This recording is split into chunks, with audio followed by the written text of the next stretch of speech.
কিরে মিনু, কি অবস্থা বানিয়েছিস নিজের? কাল ফেসবুকে তোর ছবি দেখলাম।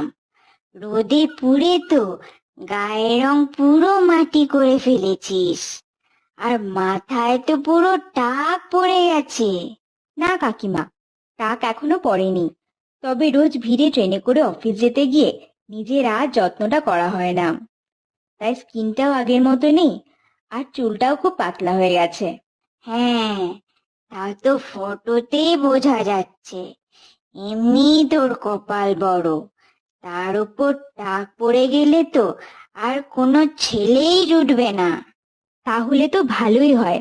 টাক তো এক না একদিন পড়বেই। বিয়ের পরে টাক দেখে ছেড়ে দেওয়ার থেকে বিয়ের আগে টাক দেখে না জোটাই ভালো। তোরা বাপু আজকের জেনারেশন খুব অদ্ভুত, সব কথাতেই তর্ক। আমরা আমাদের মা কাকিমাদের মুখের ওপর কথাই বলতে পারতাম না। হ্যাঁ কাকিমা, আসলে আমাদের আগের জেনারেশনরা লোকের পিছনে কথা বলতো, আর আমরা তাদের সামনে কথা বলতে বেশি পছন্দ করি। এটাই তফাৎ।